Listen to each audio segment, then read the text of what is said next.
ये कहाँ है जवानो, हमको ये बताया गया। अब उसके बाद हमें बताया कि हमको इल्म दिया, ये दिया, वो दिया।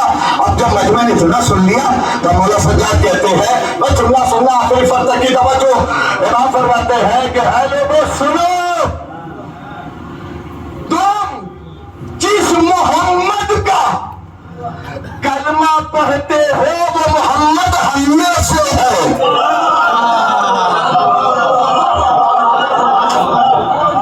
जरा मिल के बोले तो बात पहुंचे थी।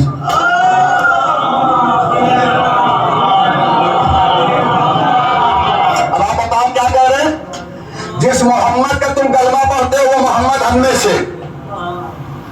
जिस हमजा के ऊपर 70 तकबीरों के साथ नमाज पढ़ी गई वो हमजा हमारे घर के, जाफर तैयार हमारे घर के, जाफर तैयार हमारे घर के, जिनकी नजर तारीफ को अगर वो खामोश रहे तो तकलीफ होती है।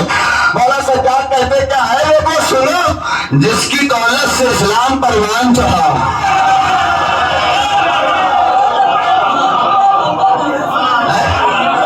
जिसकी दौलत से इस्लाम परवान जो है वो खदीजतुल कुबरा हमारी जद्दा, हमारी जद्दा।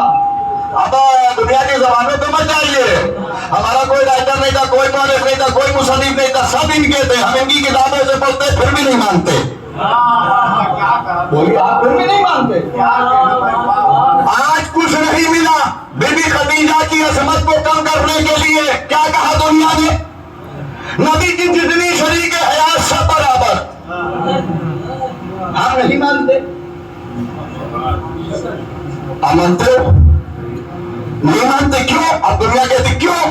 हमने कहा एक तारीख आप ये लिख रहे हो सब बराबर, दूसरी तारीख ये आप लिख रहे हो कि इनकी दौलत का आलम ये था कि उनका सोना 1% या 2% जब एक जगह जमा होता था तो उधर का आदमी इधर नहीं दिखता था, इधर का आदमी उधर नहीं दिखता था। खदीजा ने सारी दौलत इस्लाम को कुर्बान कर दिया। कहा है आपत्ति को? कुर्बान कर दिया। दो बातें। अब उसके बाद तीसरी बात आप क्या लिख रहे हैं? आप ही लिख रहे हैं तुझो। अब अल्लाह अकबर, इस्लाम के ऊपर जो है कुर्बान कर दिया। एक तरफ आपने दौलत दिखाई, इतनी दौलत, दूसरी तरफ दिखाया कि सारी दौलत इस्लाम पे कुर्बान।